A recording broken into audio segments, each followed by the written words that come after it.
ನಮಸ್ಕಾರ ವೀಕ್ಷಕರೇ, ರೆಸಿಪಿ ಮಾರ್ಕೆಟ್ಗೆ ಸ್ವಾಗತ. ನಾನು ನಿಮ್ಮ ಪ್ರೀತಿಯ ಚೈತ್ರ. ಇವತ್ತಿನ ರೆಸಿಪಿ ರೆಡ್ ರೋಸ್ಟ್ ಮಾಡೋದು ಯಾವ ರೀತಿ ಅಂತ ಹೇಳ್ಕೊಡ್ತಾ ಇದ್ದೀನಿ. ಅದಕ್ಕೆ ಬೇಕಾಗಿರುವ ಪದಾರ್ಥ ಚಿಕನ್ ಒಂದು ಅರ್ಧ ಕೆಜಿಗೆ ಸ್ವಲ್ಪ ಜಾಸ್ತಿ ಇದೆ, ಮತ್ತು ಈರುಳ್ಳಿ 3ರಿಂದ 4, ಧನಿಯಾ ಮತ್ತು ಚಿಲ್ಲಿ ಪೌಡರ್ 2 ಮಿಕ್ಸ್ ಇರೋದು, ಧನಿಯಾ ಮೆಣಸಿನ್ಕಾಯಿ ಪುಡಿ ಮತ್ತು ಕೊತ್ತಂಬರಿ ಸೊಪ್ಪು.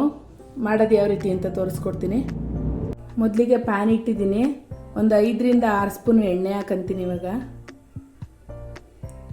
ಎಣ್ಣೆ ಹಾಕಿದ್ದೀನಿ. ಇವಾಗ ನಾನು ಕಟ್ ಮಾಡಿರುವಂಥ ಈರುಳ್ಳಿ ಸೇರಿಸ್ತಾ ಇದ್ದೀನಿ. ಇವಾಗ ಇದನ್ನು ಚೆನ್ನಾಗಿ ಫ್ರೈ ಮಾಡ್ಕೋಬೇಕು. ಇದಕ್ಕೆ 2 ಪೀಸು ಇಷ್ಟು ಚಕ್ಕೆ ಸೇರಿಸ್ತಾ ಇದ್ದೀನಿ, ಬರೀ ಚಕ್ಕೆ ಮಾತ್ರ.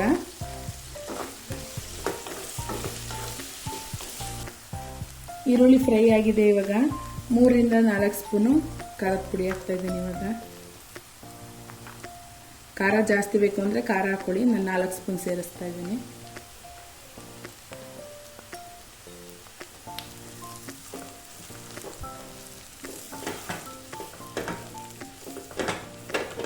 ಇದಕ್ಕೆ ಸ್ವಲ್ಪ ನೀರು ಸೇರಿಸೋಣ. ಇವಾಗ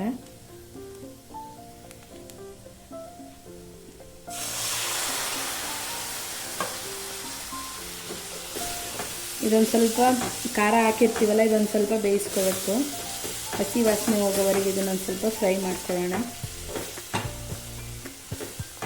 10 ನಿಮಿಷ ಆಗಿದೆ, ಇದು ಚೆನ್ನಾಗಿ ಫ್ರೈ ಆಗಿದೆ. ಇವಾಗ ಇದೊಂದು ಸ್ವಲ್ಪ ತಣ್ಣಗಾದ್ಮೇಲೆ ಗ್ರೈಂಡ್ ಮಾಡ್ಕೊಳ್ಳೋಣ. ಇದನ್ನ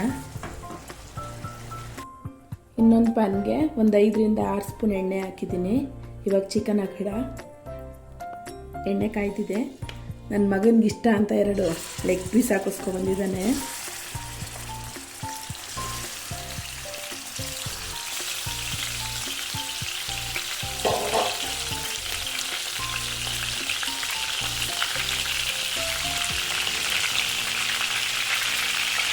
ಅರಿಶಿನ ಸೇರಿಸ್ತಾ ಇದ್ದೀನಿ ಸ್ವಲ್ಪ.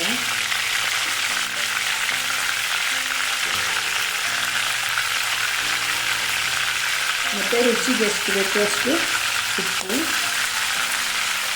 ಇದು ನೀರು ಫುಲ್ಲು ಡ್ರೈ ಆಗೋವರೆಗೂ ಫ್ರೈ ಮಾಡ್ಕೊಳ್ಳೋಣ.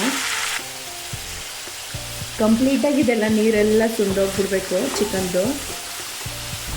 ಇದಾದಮೇಲೆ ನಾವು ಹುರಿದಿಟ್ಟಿರ್ತೀವಲ್ಲ, ಅದನ್ನು ಗ್ರೈಂಡ್ ಮಾಡ್ಕೊಂಡು ಅದನ್ನು ಸೇರಿಸೋಣ.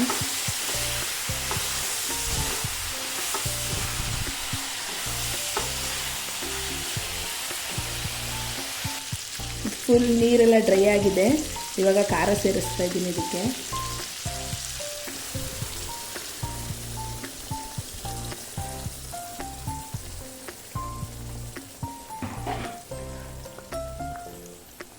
ಇಷ್ಟು ತೆಳು ಇರೋದು ಫುಲ್ ಗಟ್ಟಿ ಆಗಬೇಕು, ಅಲ್ಲಿವರೆಗೂ ಇದನ್ನು ರೋಸ್ಟ್ ಮಾಡಬೇಕು.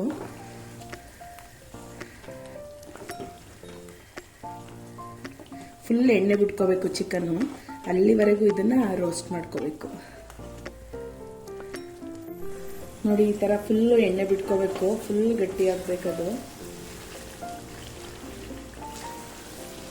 ಇವಾಗ ರೆಡಿಯಾಗಿದೆ ರೆಡ್ ರೋಸ್ಟು. ಫುಲ್ ಈ ಥರ ಗಟ್ಟಿ ಆಗಬೇಕು. ಮತ್ತು ಇದಕ್ಕೊಂದು ಸ್ವಲ್ಪ ಎಣ್ಣೆ ಜಾಸ್ತಿನೇ ಬೇಕು. ಇನ್ನು ನೀರು ಹಾಕಲ್ಲ, ನಾವೇನು ಖಾರ ಹಾಕಿರ್ತೀವಿ ಅದರಲ್ಲೇ ಫುಲ್ ಬೇಯಬೇಕಿದು ಚಿಕನ್ ಎಲ್ಲ. ರೆಡ್ ರೋಸ್ಟ್ ಇವಾಗ ರೆಡಿಯಾಗಿದೆ. ನೀವೊಂದ್ಸಲ ಮನೇಲಿ ಮಾಡಿ, ಇಷ್ಟ ಆದರೆ ಲೈಕ್ ಮಾಡಿ, ಶೇರ್ ಮಾಡಿ. ದಯವಿಟ್ಟು ಯಾರ್ಯಾರು ನಮ್ಮ ಚಾನಲ್ಗೆ ಸಬ್ಸ್ಕ್ರೈಬ್ ಆಗಿಲ್ಲ, ಸಬ್ಸ್ಕ್ರೈಬ್ ಮಾಡಿ. ಧನ್ಯವಾದಗಳು.